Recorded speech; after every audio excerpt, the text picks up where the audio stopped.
must be an easy opportunity for a third party to surge into the space and easily win the presidency, given the deep dissatisfaction of both, right?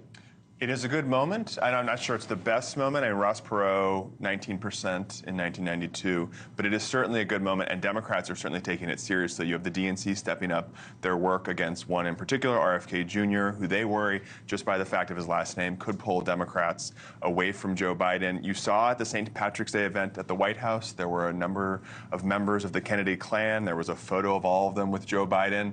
That did not seem unintentional. I think there was going to be an uptick in the way that the Kennedy family and Democrats take on RFK Jr. because he is their main concern at this point, not someone like No Labels or Cornel West. Okay, Tia, when we think about how this plays out, I'm hugely skeptical, right? I'm gigundiously skeptical. And by the way, Ross Perot did that, self-funding his own campaign, and he still got nearly 1 in 5 votes for president after briefly dropping out of the race during the race and accusing the CIA of targeting his daughter's wedding.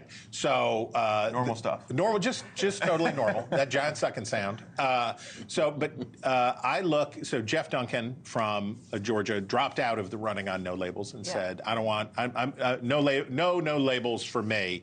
But Georgia is definitely the kind of state you look at, when you look at suburban Atlanta, you say there's a ton of these voters out there who don't belong to either party. They're persuadable. How do you see it? Yeah, so it's so interesting, and even the No Labels is so interesting. Jeff Duncan was on our radio show on Friday. The person who brought him into the No Labels fold was former Congresswoman Carolyn Bordeaux, a Democrat. So she's the one who invited him to start coming to the No Labels meeting and put him on their radar. So it shows that No Labels is this coalition of mostly white moderates from both parties. They're squishy. Yes. Yeah, and I think that at the end of the day, if Ross Perot was the banner year, and we're still talking about 20%, we're talking about potential spoilers. We're not talking about potential winners. And I think a lot of, particularly those disenchanted Democrats who maybe think that Joe Biden's too old, would like to see the party, quite frankly, move in a more progressive direction. I think a lot of them are going to bite the bullet when it comes time to vote. The question is the people in the center. And again, right now, Trump is having more problems in the center than Biden. But when you look at the polling, it shows that Biden is the one who's trailing just a tad behind. Jeff, who should RFK Jr. pick as his running mate? Oh, boy, I don't know.